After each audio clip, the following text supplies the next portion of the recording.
do that. Now that we got the forms in, today's the day we pour the concrete. Today was super stressful. The concrete truck was supposed to come at 1 o'clock and we were still getting that last form in. So we went and gave the truck driver a tip so he'd be patient because this was gonna be a lot of detailed work and it was not gonna go quick. I had hoped to have more time to build a chute to help to get the concrete further back into the garage, but it's not how things turned out. We had to prioritize what was most important. So we got this thing poured in here.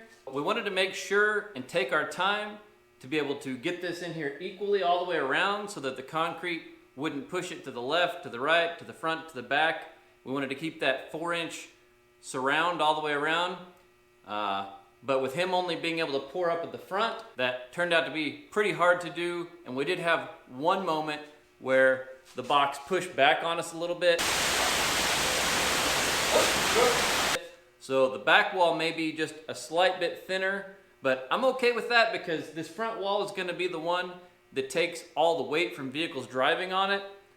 And I'm really not very concerned about things caving in. I would like to have a good seal all the way around so that any ground moisture doesn't want to seep into the pit. Since we weren't able to do that boom, we had to use shovels and just have them dump out on the concrete floor. And this really wasn't too bad because we were able to just continue pushing with the shovels. It definitely was an hour straight of just pushing and working out because we knew we needed to get this stuff going while it was still wet.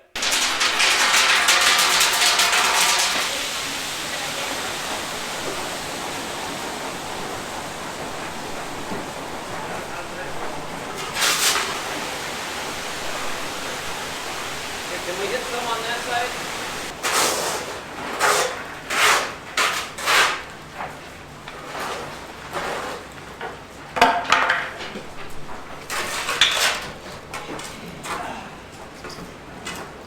Okay.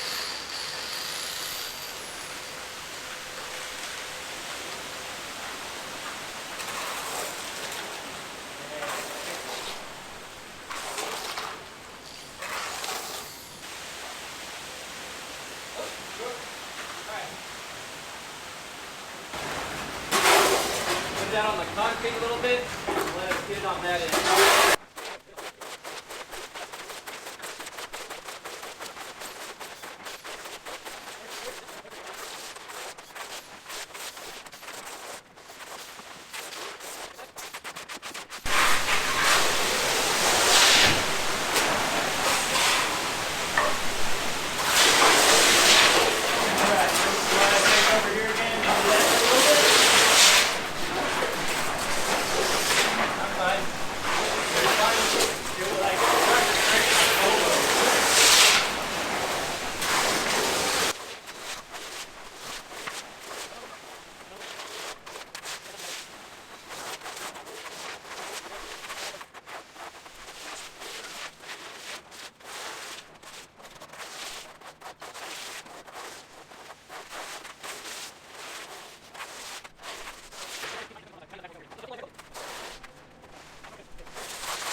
Now, after we got about 2 foot deep in the walls, we went down and did our first vibration.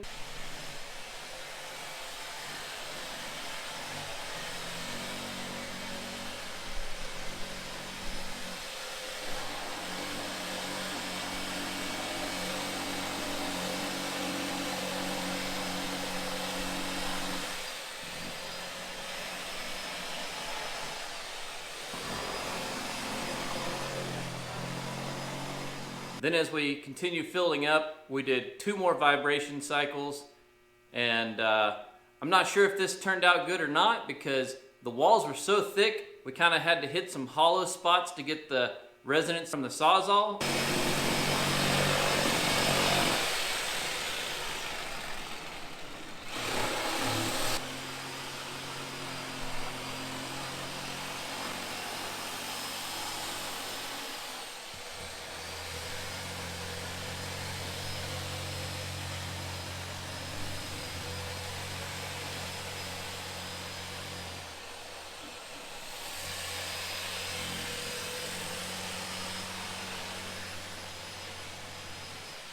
as the concrete got higher and higher, we stacked our bracing in there, and because of our support tree that's in there, we were able to use less bracing than I originally did.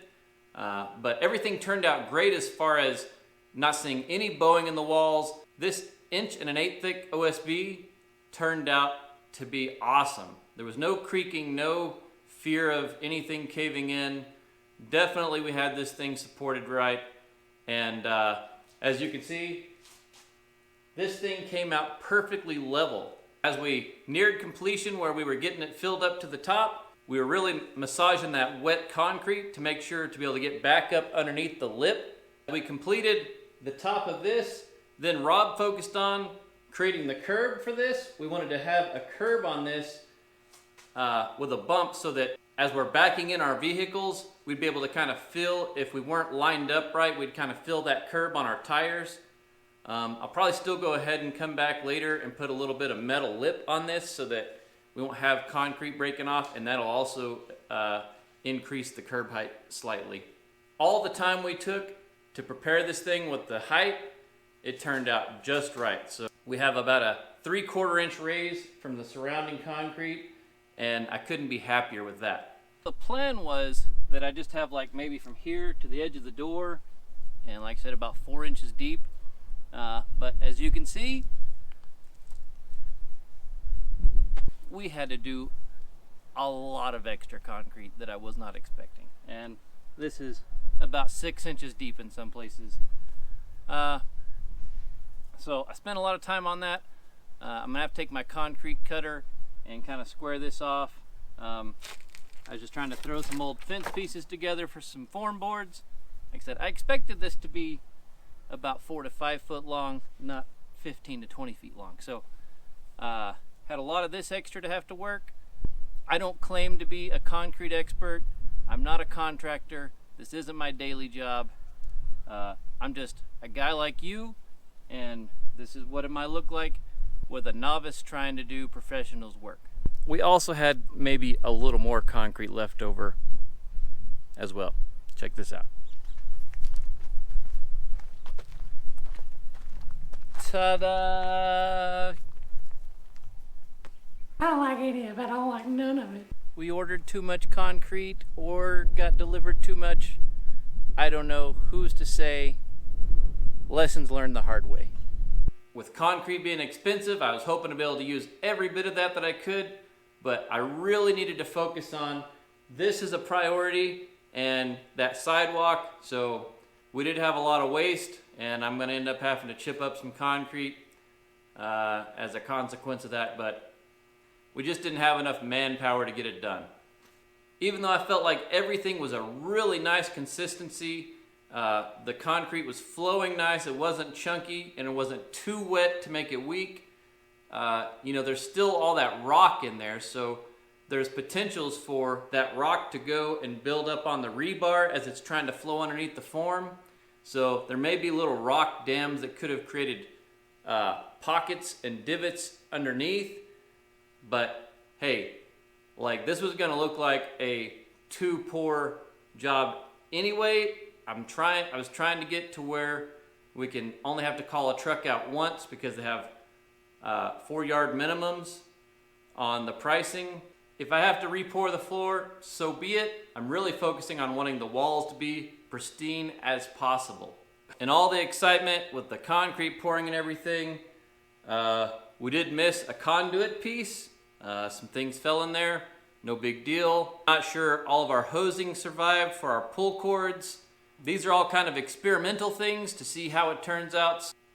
On our next video, the reveal video, you'll get to see what took and what didn't take, what we have to rework. Additionally, I want to remind you that this is not the end of our project with the pouring the concrete, that we're going to build a hydraulic X-frame with a motorized lift mechanism so that we'll be able to walk across this shop with a flush floor most of the time, but then when we're ready to go down and do some service on a vehicle, we'll be able to, with a push of a button, descend into the ground to just the right height to whether we had a shorter person, a taller person, whether you want to sit or stand.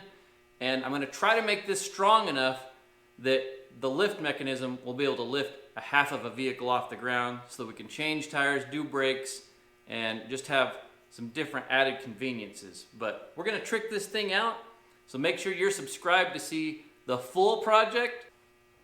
So I apologize for the delays on these videos. My regular job's been requiring overtime, 60 hours a week, and we got kids sports and all that stuff going on. I'm just a regular guy like you, so hopefully you enjoy watching this, because you're not just seeing some contractor or some person who does this for a daily. This is something that you could visualize yourself, and I'm gonna try and get these videos out, help make as much sense as I possibly can, and I appreciate your support. We'll see you on the next video.